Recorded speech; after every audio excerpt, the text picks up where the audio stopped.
नमस्कार साथियों, कैसे हैं आप लोग?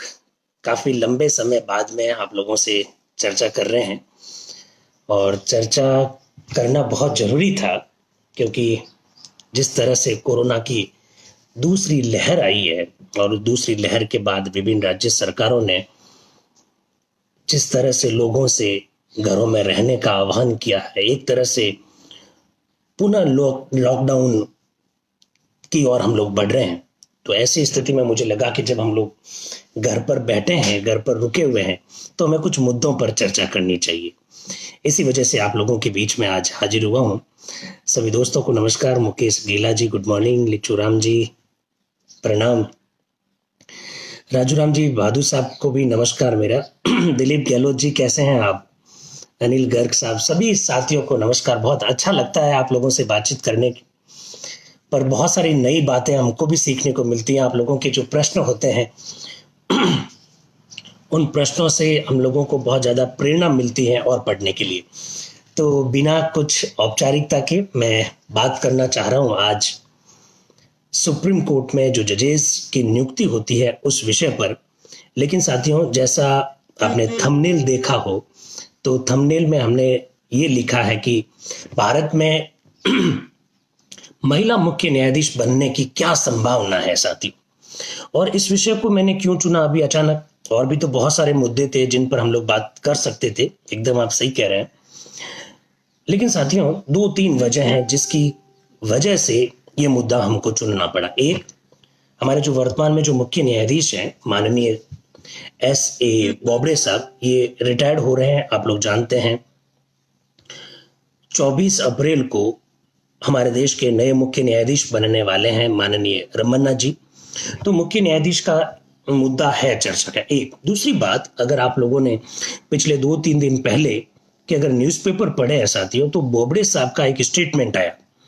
बोबड़े साहब ने कहा कि हाई कोर्ट में, सुप्रीम कोर्ट में और कुल मिलाकर हायर जुडिशरी में महिला न्यायाधीशों की संख्या इसलिए कम है क्योंकि महिला जो अधिवक्ता के रूप में हाई कोर्ट्स में जो काम कर रही है, उन्होंने खुद ने ये कहा है कि उनके पारिवारिक दायित्व बहुत ज्यादा है, इसलिए वो जजशिप हासिल नहीं करना चाहती। तो ऐसे S.A. बोबड़े साहब जो चीफ जस्टिस है, वो ये कहना चाह रहे हैं कि महिलाएं चूंकि पारिवारिक दायित्वों का निर्वहन करने में अपने आप को ज्यादा व्यस्त रखती है, इस वजह से जुडिशरी में भी लोग कम आए हैं क्योंकि जुडिशरी में उनके ऊपर बर्डन बढ़ जाता है। साथियों, क्या वाकई में ऐसी स्थिति है? और हमारे सुप्रीम कोर्ट में कितनी महिला न्यायाधीश रही है?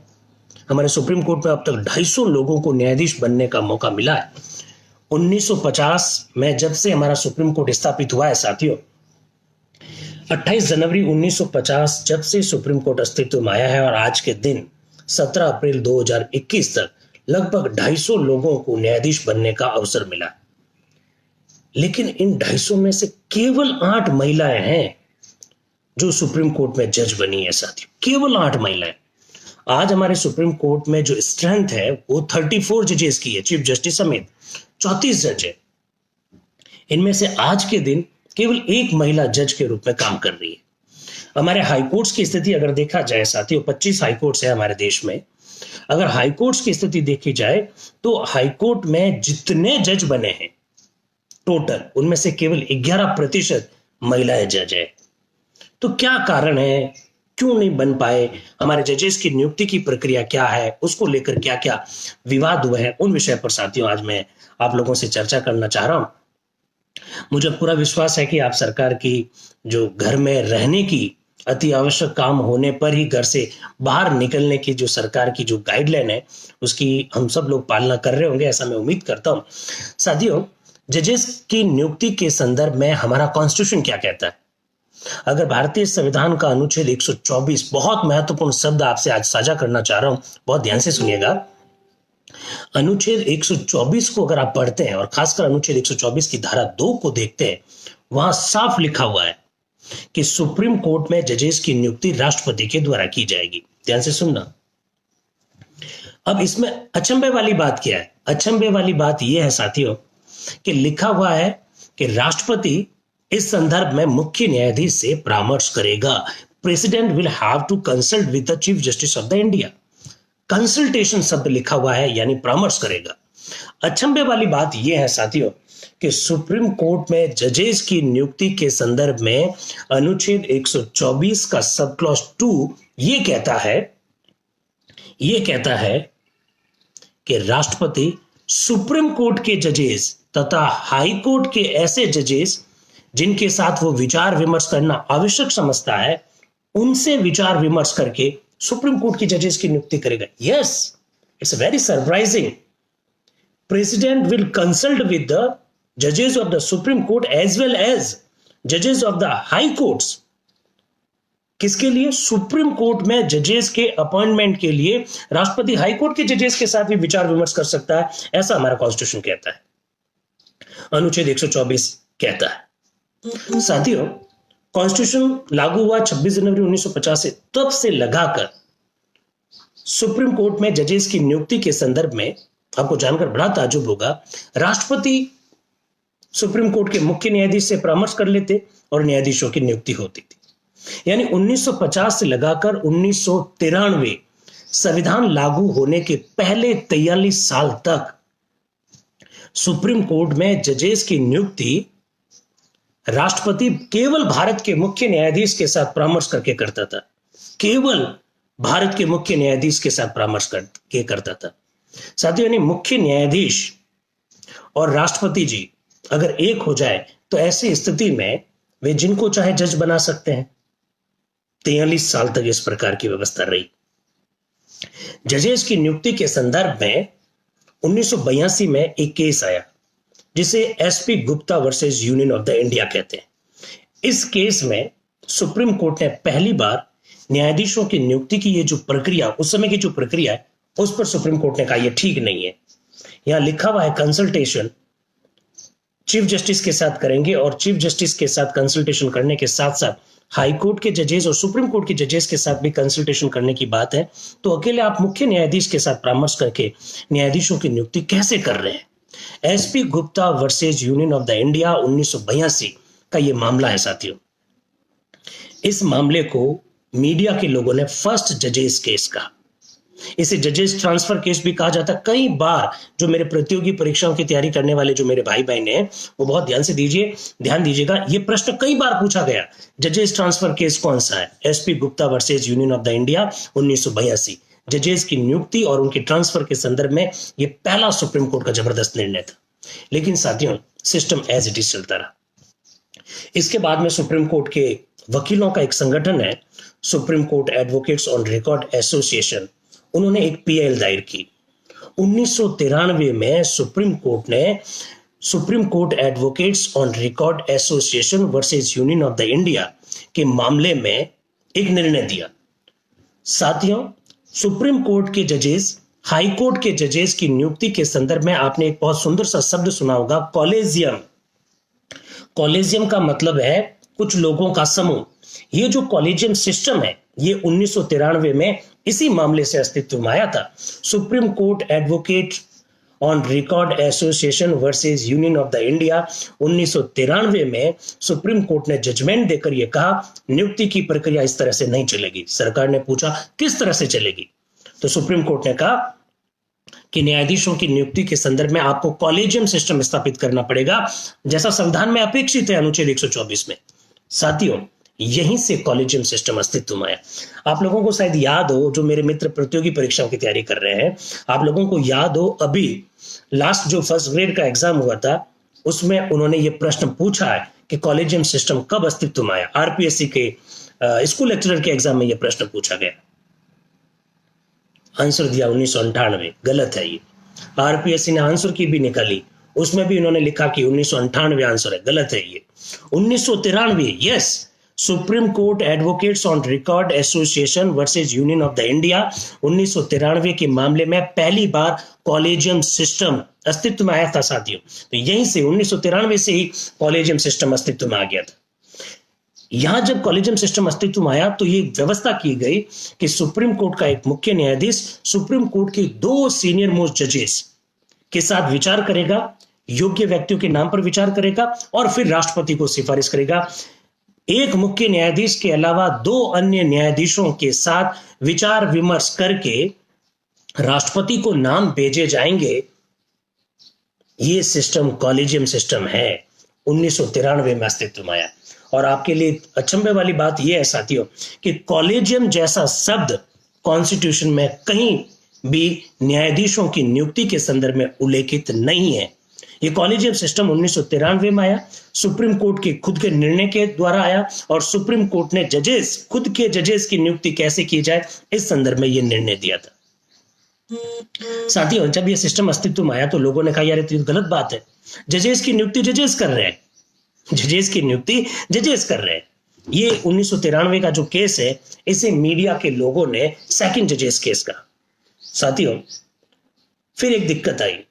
आप लोग देखते हैं कि अभी पिछले महीना भर में सरकार के बीच में और कोर्ट के बीच में न्यायाधीशों की नियुक्ति की प्रक्रिया को लेकर बहुत तनातनी है। आपने पढ़ा कि नहीं पढ़ा मुझे मालूम नहीं है, लेकिन अच्छे न्यूज़पेपर में लगातार खबर आ रही है।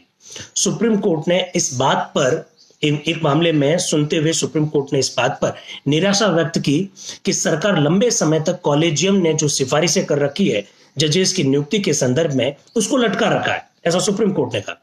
इसके बाद में जवाब आया देश के विधि मंत्री जी का। उन्होंने कहा कि सुप्रीम कोर्ट खुद ने भी तो बहुत कम सिफारिशें की है, जितने न्यायाधीश के पद रिक्त है उसके मुकाबले सुप्रीम कोर्ट के कॉलेजियम ने भी तो बहुत कम सिफारिशें की है।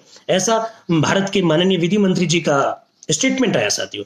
यानी जजेस की नियुक्ति किस तरह से की जाए, इसको लेकर सुप्रीम कोर्ट के कॉलेजियम और सरकार के बीच में कुछ मुद्दों को लेकर तनातनी है साथियों। इस प्रकार की तनातनी कब देखने को मिली? 1993 में जब इस केस में सुप्रीम कोर्ट का जब जजमेंट आया तब देखने को मिली। कॉलेजियम किसी योग्य व्यक्ति के नाम पर विचार करता और नाम राष्ट्रपति जी के पास भेजता। अब राष्ट्रपति जी के लिए प्रॉब्लम यह है क्योंकि राष्ट्रपति सरकार के परामर्श पर काम करेगा। We have parliamentary system of the government. सरकार मतलब जैसा मंत्री परिषद कहेगी वैसा करेगा। अगर मंत्री परिषद को किसी नाम पर आपत्ति है तो वो राष्ट्रपति को कहेंगे कि नहीं साहब, इस व्यक्ति को सुप्रीम कोर्ट का या हाई कोर्ट का जज मत बनाओ। तो कॉलेजियम की क्या अनुशंसा राष्ट्रपति वापस लौटा सकते? ये एक प्रश्न था सरकार के सामने। 1998 में सरकार ने राष्ट्रपति जी से यह कहा कि आप भारतीय संविधान के अनुच्छेद 143, बहुत ध्यान से सुनिएगा, आर्टिकल 143 जो ये कहता है कि राष्ट्रपति किसी विषय पर सुप्रीम कोर्ट से एडवाइस ले सकते हैं। 1998 में राष्ट्रपति जी ने अनुच्छेद 143 के आधार पर सुप्रीम कोर्ट से पूछवाया कि आप बताओ कि ये जो कॉलेजियम हमको अनुशंसा करता है कि फला व्यक्ति को जज बना दीजिए, क्या मेरे लिए यानी राष्ट्रपति के लिए क्या ये अनुशंसा माननी जरूरी है? 1998 के इस प्रेसिडेंशियल रेफरेंस में सुप्रीम कोर्ट ने निर्णय दिया और कहा कि आप अनुशंसा को एक बार पुनर्विचार के लिए लौटा सकते हैं साथियों। ये कब का? ये तब का जब वर्ष चल रहा था 1998। इसे मीडिया के लोगों ने थर्ड जजेस का, फर्स्ट जजेस केस, सेकंड जजेस केस से कॉलेजियम अस्तित्व में आया और थर्ड जजेस केस से दो बातें अस्तित्व में आई। कौन सी? एक, कॉलेजियम में एक मुख्य न्यायाधीश के अलावा दो न्यायाधीश नहीं, 4 न्यायाधीश होने चाहिए। एक मुख्य न्यायाधीश के अलावा सुप्रीम कोर्ट के 4 सीनियर मोस्ट जजेस इस कॉलेजियम के मेंबर होंगे। ये 1998 से सिस्टम अस्तित्व में आया और कॉलेजियम की अनुशंसा को राष्ट्रपति एक बार पुनर्विचार के लिए लौटा सकते हैं। यह बात भी 1998 में अस्तित्व में आई थी साथियों। तो साथियों, अगर प्रश्न यह आता है कि वर्तमान कॉलेजियम सिस्टम कब अस्तित्व में आया, तो वर्तमान तो 1998 में आया, लेकिन कॉलेजियम सिस्टम कब अस्तित्व में आया, तो आंसर होगा 1993 जब सुप्रीम कोर्ट ने सेकंड जजेस केस में निर्णय दिया साथियों। 1998 का ये जो थर्ड जजेस केस है, इसके बाद साथियों थोड़ा सा सिस्टम डेमोक्रेटिक हो गया। डेमोक्रेटिक कैसे? सुप्रीम कोर्ट के एक मुख्य न्यायाधीश के अलावा 4 अन्य न्यायाधीश सुप्रीम कोर्ट और हाई कोर्ट में कैसे जजेस नियुक्त किए जाए, उनकी योग्यता पर विचार करते और फिर राष्ट्रपति जी को सिफारिश करते। राष्ट्रपति जी को किसी नाम पर आपत्ति होती तो एक बार पुनर्विचार के लिए वे लौटा सकते थे। ये सिस्टम साथियों काफी हद तक डेमोक्रेटिक है। लेकिन साथियों, अगर कॉलेजियम ने उसी नाम को वापस राष्ट्रपति के पास भेज दिया तब क्या होगा? तो राष्ट्रपति को स्वीकार करना पड़ेगा 1998 के जजमेंट के हिसाब से। लेकिन कब स्वीकार करेंगे? 1 दिन में, 10 दिन में, 15 दिन में, महीना भर में, 6 महीने में। साथियों, हमारी सरकारों ने क्या किया? आप लोग जानते हैं कि parliamentary system of the government होने के कारण सब कुछ पावर मंत्री परिषद के पास है। 1998 के बाद की सरकारों ने क्या किया, जब उन्हें लगा कि कॉलेजियम ने कोई नाम भेजा है सुप्रीम कोर्ट और हाई कोर्ट में जज बनने के लिए और वो नाम सरकार के अनुकूल नहीं है, तो उन्होंने वो नाम लंबे समय तक अपने पास पड़े रहने दिया। कॉलेजियम सिस्टम ये कहता है एक बार आप वापस भेज सकते हो, जब दबाव बढ़ा तो एक बार वापस भेज दिया नाम, कॉलेजियम ने उसी नाम को वापस भेज दिया। फिर क्या करोगे? फिर क्या करोगे? स्वीकार करना पड़ेगा। लेकिन स्वीकार करोगे कब? कोई अवधि फिक्स नहीं थी। राजनीतिक दलों ने इस व्यवस्था का फायदा उठाया साथियों, और सुप्रीम कोर्ट और हाई कोर्ट में जजेस की नियुक्ति की जो प्रक्रिया है वो लंबी खिंचती रही, बहुत सारे मामले पेंडिंग रहे। देश के प्रधानमंत्री थे अटल बिहारी वाजपेयी जी। वर्ष 2000 में उन्होंने भारत के संविधान की समीक्षा करने के लिए एक आयोग बनाया, संविधान समीक्षा आयोग। अध्यक्ष बनाया सुप्रीम कोर्ट के retired chief justice M N. Venkatachaliah ji को। वेंकटचलैया जी की अध्यक्षता वाला ये जो आयोग था, उसने सिफारिश की। क्या सिफारिश की? उन्होंने कहा कि नहीं, न्यायाधीशों की नियुक्ति का ये कॉलेजियम सिस्टम गड़बड़ है। उन्होंने खुद ने कहा, इसलिए आप एक नई व्यवस्था लेकर आओ। क्या लाओ? Judicial appointment. तो जुडिशियल अपॉइंटमेंट कमीशन बनाइए, ऐसा उन्होंने कहा। साथियों, लंबे समय तक ये सिफारिश पड़ी रही, सरकार ने उस पर किसी भी प्रकार का कोई एक्शन नहीं लिया। डॉक्टर मनमोहन सिंह जी देश के प्रधानमंत्री थे। कॉलेजियम सिस्टम जो सुप्रीम कोर्ट और हाई कोर्ट के जजेस के लिए है, उस सिस्टम को समाप्त करने के लिए उसकी जगह पर एक नया व्यवस्था लाने के लिए 120वां संविधान संशोधन विधेयक लेकर आए थे वर्ष 2013 में। संसद में भारी विरोध हुआ, वो बिल पारित नहीं हो पाया। 2014 में लोकसभा भंग हो गई, और किसी बिल को अगर आप लोकसभा में रखते हैं और वो पेंडिंग है, तो ऐसी स्थिति में लोकसभा भंग होने के साथ ही वो बिल समाप्त हो जाता है। फिर आए माननीय मोदी जी। मोदी जी की सरकार के द्वारा पहला अमेंडमेंट बिल भी यही लाया गया। 121वां संविधान संशोधन विधेयक लाया गया संसद में, लोकसभा में, फिर राज्यसभा में, तुरंत में पारित हुआ। 1 जनवरी 2015 से ये नियम के रूप में यह अस्तित्व में आया। नेशनल जुडिशियल अपॉइंटमेंट कमीशन बना दिया गया। कॉलेजियम व्यवस्था खत्म कर दी गई। सरकार की भूमिका न्यायाधीशों की नियुक्ति में बढ़ा दी गई। अब न्यायाधीशों की नियुक्ति, सरकार का नुमाइंदा विधि मंत्री भी उस नेशनल जुडिशियल अपॉइंटमेंट कमीशन का मेंबर बना दिया गया, और न्यायाधीशों की नियुक्ति की यह नई व्यवस्था अस्तित्व में आ गई। कॉलेजियम व्यवस्था खत्म हो गई। साथी, तुरंत लोगों ने उसे कोर्ट में चैलेंज किया, 99वें संविधान संशोधन को। और भारत के इतिहास में ऐसा पहली बार हुआ साथियों, भारत के इतिहास में ऐसा पहली बार हुआ कि सुप्रीम कोर्ट ने पूरा का पूरा संविधान संशोधन रद्द कर दिया। देखिए, संविधान के किसी भाग को सुप्रीम कोर्ट ने पहले भी रद्द किए, जैसे 42वें संविधान संशोधन के एक भाग को सुप्रीम कोर्ट ने मिनर्वा मिल्स वाले मामले में रद्द किया। ठीक इसी प्रकार से 91वें संविधान संशोधन के कुछ भाग को जचिलू वर्सेस कोल्हान वाले मामले में सुप्रीम कोर्ट ने रद्द किया। यह कोई बड़ी बात नहीं, लेकिन 99वें संविधान संशोधन को सुप्रीम कोर्ट ने पूरी तरह से रद्द कर दिया, कहा कि यह बेसिक स्ट्रक्चर का वायोलेशन है। तो अब क्या करें? कॉलेजियम व्यवस्था को वापस लेकर आ गया सुप्रीम कोर्ट। लेकिन साथियों, कॉलेजियम व्यवस्था में कमजोरियां थी, तभी तो सरकार ने नेशनल जुडिशियल अपॉइंटमेंट कमीशन का सिस्टम लेकर आई। सुप्रीम कोर्ट ने उसको रद्द कर दिया। तो अब क्या करें? कॉलेजियम व्यवस्था अस्तित्व में आई, साथ ही साथ में एक नया सिस्टम अस्तित्व में आया। साथियों, इसी विषय पर आज आपसे मैं बात करना चाहता हूं। इतनी देर तक, लगभग 18-19 मिनट मैंने आपके जो लिए हैं साथियों, वह इसलिए लिए ताकि आपको ये बैकग्राउंड समझ में आ सके। 2015 में supreme court advocates on record association versus union of the India के मामले में 99वें संविधान संशोधन को रद्द जो किया गया, उस रद्द करने के बाद सुप्रीम कोर्ट और हाई कोर्ट के जजेस की नियुक्ति के संदर्भ में एक नया सिस्टम अस्तित्व में आया। उस सिस्टम का नाम है memorandum of the procedure, MOP, memorandum of the procedure. बहुत ध्यान से सुन लीजिएगा।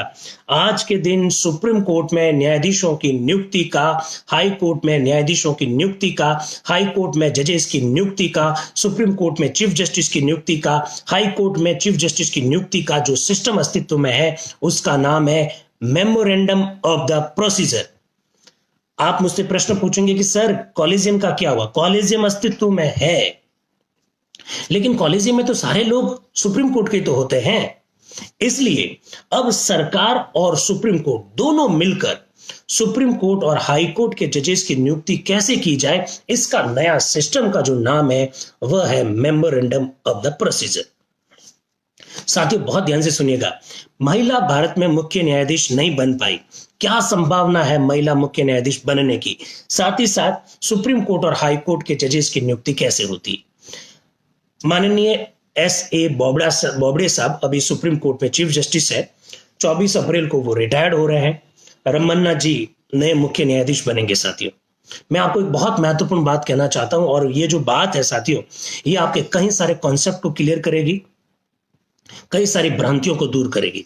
साथियों आपको याद होगा कि हमारे यहां पर एक चीफ जस्टिस थे दीपक मिश्रा जी, उनके ऊपर बहुत सारे एलिगेशंस लगे थे, उनको हटाने के लिए एक प्रस्ताव भी संसद में लाया गया था, वो प्रस्ताव खारिज कर दिया गया, वो अलग बात है।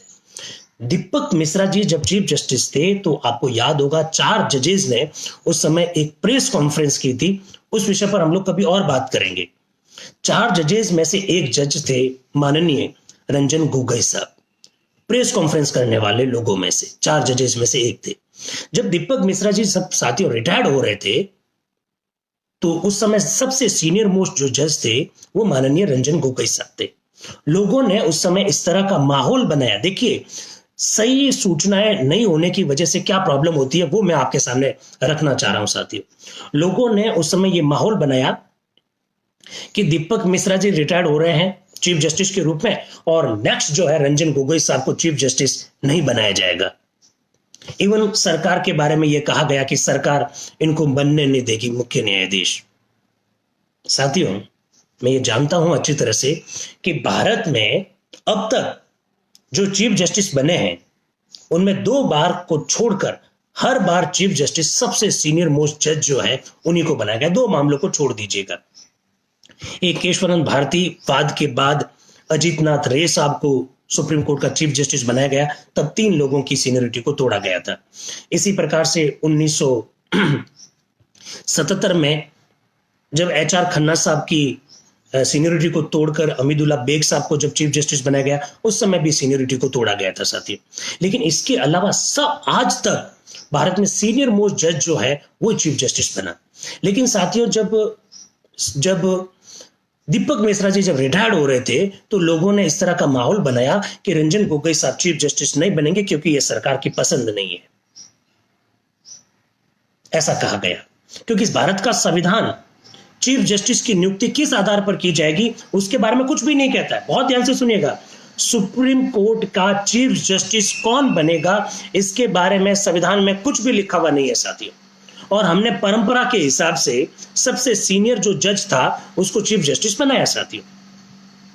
तो रंजन गोगोई साहब के बारे में यह बात कही गई कि सरकार इनको चीफ जस्टिस बनाना नहीं चाहती है। साथियों मैं एकदम क्लियर कर देता हूं, वर्तमान समय में वर्ष 2015 में जब supreme court advocate on record association versus union of the India के मामले में जब जजमेंट दिया, और उस जजमेंट के बाद में जो मेमोरेंडम ऑफ द प्रोसीजर का जो सिस्टम अस्तित्व में आया, इस सिस्टम के बाद में सरकार किसको चीफ जस्टिस बनाना चाहे ये अब सरकार के हाथ में नहीं रहा है साथियों। बहुत ध्यान से सुनिएगा, ये अब कोई परंपरा नहीं है कि सीनियर मोस्ट जज को ही बनाना पड़ेगा, आप जब चाहे इसको छोड़ दो, किसी तीसरे को बना दो, चौथे को बना दो, अब ये परंपरा नहीं है। मेमोरेंडम ऑफ द प्रोसीजर साफ साफ शब्दों में ये कहता है कि जो वर्तमान के जो मुख्य न्यायाधीश हैं वो अपने रिटायरमेंट से लगभग 15-20 दिन पहले, एप्रोप्रिएट टाइम लिखा हुआ है, लगभग 15-20 दिन पहले उनका उत्तराधिकारी कौन होगा उसके बारे में भारत का विधि मंत्रालय उनसे राय लेगा। भारत का विधि मंत्रालय भारत का मुख्य न्यायाधीश कौन बनेगा अगला, उसके बारे में भारत के मुख्य न्यायाधीश जो वर्तमान में है उनसे राय ले लेगा लगभग 15 से 20 दिन पहले। और भारत का मुख्य न्यायाधीश जो वर्तमान में है वह क्या करेगा, वह सुप्रीम कोर्ट के सीनियर मोस्ट जज का नाम भेजेगा भारत के विधि मंत्रालय के पास। ऐसा लिखा हुआ है साथियों मेमोरेंडम ऑफ द प्रोसीजर में। इसका सीधा सा मतलब है कि सरकार की भूमिका मुख्य न्यायाधीश की नियुक्ति में अब नहीं रही है, क्योंकि भारत का विधि मंत्रालय चीफ जस्टिस से पूछेगा कि आपका उत्तराधिकारी कौन होगा, और भारत का मुख्य न्यायाधीश कौन क्या करेगा, जो सुप्रीम कोर्ट का सीनियर मोस्ट जज होगा उसका नाम भेजेगा। साथियों, इसका सीधा सा मतलब एक सरकार की भूमिका अब चीफ जस्टिस की नियुक्ति में कम हो गई, नहीं खत्म हो गई है। लेकिन साथियों, एक प्रॉब्लम है, और वो प्रॉब्लम कभी ना कभी बड़ी प्रॉब्लम बनेगी। पता मेमोरेंडम ऑफ द प्रोसीजर में क्या लिखा हुआ है? उसमें लिखा हुआ है कि चीफ जस्टिस सुप्रीम कोर्ट के सबसे सीनियर जो जज है, जो कि फिट है, उसका नाम भेजेगा विधि मंत्रालय के पास। साथियों, ये कभी ना कभी प्रॉब्लम करेगी। जो कि फिट है, उस फिटनेस को कैसे तय करोगे, ये कभी प्रॉब्लम करेगी। यानी हमारे जो वर्तमान जो मुख्य न्यायाधीश है ऐसे बोबड़े साहब, जब उनसे भारत के विधि मंत्रालय ने उनसे प्रश्न पूछा कि भाई बताइए आपका उत्तराधिकारी कौन होगा, तो मेमोरेंडम ऑफ द प्रोसीजर क्या कहता है कि वह सीनियर मोस्ट जज जो कि फिट है उसका नाम भेजेगा किसके पास, विधि मंत्रालय के पास। साथियों, फिटनेस को कैसे तय करोगे? अगर फिटनेस पर आपको प्रॉब्लम है तो फिर क्या होगा? अगर फिटनेस पे प्रॉब्लम है तो साथियों, मेमोरेंडम ऑफ द प्रोसीजर में उसका भी इलाज है। अगर फिटनेस में प्रॉब्लम है तो भारत का मुख्य न्यायाधीश 4 सीनियर मोस्ट जज जो है सुप्रीम कोर्ट के, उनके साथ विचार करेगा, उनसे विचार करेगा कि भाई बताओ इनकी तो फिटनेस में मुझे प्रॉब्लम है, अब मैं किसका नाम भेजूं। साथियों, सुप्रीम कोर्ट के 4 सीनियर मोस्ट जजेस के साथ जब वो विचार करेगा तो उनमें से एक जज वो भी होगा जिसकी फिटनेस को लेकर संदेह व्यक्त किया गया। निकट भविष्य में इस तरह की प्रॉब्लम आ सकती है सुप्रीम कोर्ट के चीफ जस्टिस की नियुक्ति के संदर्भ में। साथियों, ध्यान रखने वाली बात यह है कि आज के दिन सुप्रीम कोर्ट का चीफ जस्टिस कौन बनेगा, मेमोरेंडम ऑफ द प्रोसीजर साफ साफ शब्दों में यह कहता है कि जो सीनियर मोस्ट जज जो है वो बनेगा। इसका मतलब सरकार की भूमिका खत्म कर दी गई है। इसका सीधा सा मतलब है साथियों, हम लोगों को पूरी सूचना प्राप्त नहीं थी, इस वजह से हमने इस तरह का नकारात्मक माहौल बनाया। क्या बनाया कि दीपक मिश्रा जी के बाद में रंजन गोगोई साहब को चीफ जस्टिस नहीं बनाया जाएगा। ये गलत बात है। समुचित सूचनाओं का अभाव कई बार भ्रांतियां फैलाता है। समाज में कभी कभी गलत कार्रवाई हो जाती है, गलत काम हो जाते हैं। साथियों, एकदम एप्रोप्रिएट इंफॉर्मेशन होनी चाहिए। We should have appropriate information about the appointment of the chief justice. Now my friends, there is no role of the government in the appointment of the chief justice of the supreme court. It should be very very clear. According to memorandum of the procedure, senior most judge of the supreme court will be the next chief justice of the India. It should be very very clear दोस्तों। ये अगर हमको पता है तो मुझे लगता है कि ऐसी प्रॉब्लम कभी नहीं आएगी कि कौन चीफ जस्टिस बनेगा, सरकार किसको बनाएगी, सरकार का किस में इंटरेस्ट है। तो ये एक तो बात क्लियर होनी चाहिए। दूसरी बात साथियों, सुप्रीम कोर्ट में अब तक 8 महिलाएं जज बनी, और विडंबना यह है कि आज एक ही महिला है जो सुप्रीम कोर्ट में जज के रूप में काम कर रही। मीरा साहब फातिमा बीबी पहली महिला थी जो 1989 में सुप्रीम कोर्ट की जज बनी। उनके बाद सुजाता मनोहर बनी, उनके बाद में रूमा पॉल बनी, उनके बाद में ज्ञानसुधा मिश्र बनी, इंदिरा बनर्जी जो अभी काम कर रही है, आर भानुमति बनी, इंदु मल्होत्रा बनी। 8 महिलाएं सुप्रीम कोर्ट में, रंजन प्रकाश देसाई बनी। ये टोटल 8 महिलाएं हैं जो सुप्रीम कोर्ट में साथियों जज बनी है, 250 जज में से। आप मुझसे एक प्रश्न पूछ सकते हैं कि आगे क्या संभावना है सुप्रीम कोर्ट में महिला के मुख्य न्यायाधीश बनने की।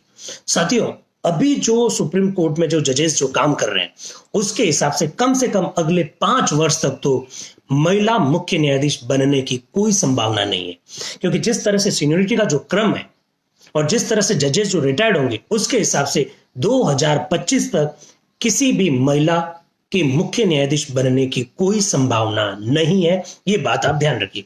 और दूसरी बात, आज के दिन तो सुप्रीम कोर्ट में एक ही जज महिला है होंगी, तो साथियों उनकी भी संभावना नहीं है, तो 5 साल तक तो कोई नहीं बनेगी। एक बात मैं आपको बताना चाहूंगा, आपको जानकर बड़ा ताजुब होगा। एक बार ऐसा मौका आया था साथियों, एक बार ऐसा मौका आया था कि सुप्रीम कोर्ट में महिला चीफ जस्टिस बन जाती, और वो पता है कौन है? रूमा पॉल। सुप्रीम कोर्ट में जो 8 जजेस जो महिला बनी उनमें से एक रूमा पॉल है। रूमा पॉल ने अगर सही समय पर शपथ ले ली होती तो वो सबसे सीनियर मोस्ट जज के रूप में सुप्रीम कोर्ट की चीफ जस्टिस बन सकती थी। लेकिन साथियों, दिक्कत ये हो गई कि जब शपथ लेनी थी, उनके साथ में एक और व्यक्ति को जज के रूप में शपथ लेनी थी, दोनों व्यक्तियों को शपथ लेनी थी, पर रूमा पॉल के पास शपथ लेने का जब लेटर पहुंचा तब तक देरी हो गई। उन्होंने कुछ घंटों बाद में शपथ ली और वो जो जज है उन्होंने 4-5 घंटे पहले शपथ ले ली, वो सीनियर हो गए। इस वजह से उनको चीफ जस्टिस बनने का मौका मिल गया। वरना उस दिन अगर रूमा पॉल, जो कम्युनिकेशन गैप जो हो गया या फिर जो देरी से जो लेटर पहुंचा, अगर वो सही समय पर पहुंच जाता और वो शपथ ले लेती, दोनों ने अगर साथ में भी शपथ ली होती, तो भी साथियों रूमा पॉल सीनियर हो जाती और रूमा पॉल को निकट भविष्य में चीफ जस्टिस बनने का मौका मिल जाता साथियों। लेकिन समय को पता नहीं क्या मंजूर था, तो बहाल बहाल बच गए। एक महिला मुख्य न्यायाधीश जो बनने थी वो नहीं बन पाई। ये एक देश का दुर्भाग्य रहा कि एक जो रिकॉर्ड हो सकता था उस रिकॉर्ड से हम लोग चूक गए साथियों। तो साथियों, मैंने बहुत सारे विषयों पर आज आप लोगों से चर्चा की। लगभग 30-32 मिनट से हम लोग बातचीत कर रहे हैं। तो हम लोगों ने सुप्रीम कोर्ट और हाई कोर्ट में जजेस किस तरह से नियुक्त किए जाते हैं, उनका कॉलेजियम सिस्टम क्या है, उस विषय पर बात की है साथियों। अब आपका कोई प्रश्न हो तो मैं जरूर उस प्रश्न का जवाब दूंगा। जगदीश सारण जी प्रश्न पूछ रहे हैं कि वरिष्ठता का निर्धारण कैसे किया जाता है। वरिष्ठता का निर्धारण सुप्रीम कोर्ट में जज कौन बना पहले, उसके आधार पर किया जाएगा साथियों। बहुत सारे मुद्दे हैं जिन पर बातचीत की जा सकती है साथियों। अभी ये जो कल संडे है, कल अवकाश है और कल भी राजस्थान का इस तरह की स्थिति है कि जब हम लोग बंद रहना पड़ेगा घर में, तो मुझे लग रहा है कि बहुत सारे इशूज है। जैसे आपको पता है कि नहीं, मुझे मालूम नहीं है, हाई कोर्ट के जजेस भारतीय संविधान का अनुच्छेद 224A, बहुत ध्यान से सुनिए, 224A जो है साथियों, वो बहुत जल्दी ही चर्चा में आने वाला है। 2-4 दिन, सप्ताह भर के अंदर अंदर अनुच्छेद 224A बहुत ज्यादा चर्चा में आएगा। और पता है क्यों साथियों? वो इसलिए चर्चा में आएगा क्योंकि इसमें अनुच्छेद 224A में ये लिखा हुआ है कि हाईकोर्ट में रिटायर्ड जजेस को भी रीअपॉइंट किया जा सकता है। हाईकोर्ट में रिटायर्ड जजेस को भी रीअपॉइंट किया जा सकता है साथियों।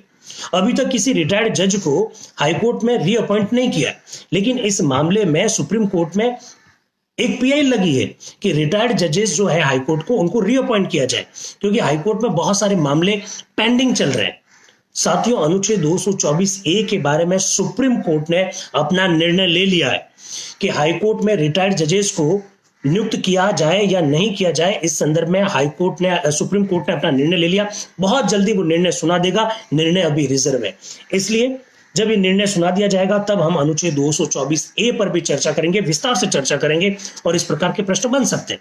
एक दूसरी बात साथियों, मैं जब पिछली बार लाइव हुआ था तब भी मैंने मराठा रिजर्वेशन के संदर्भ में बात की थी।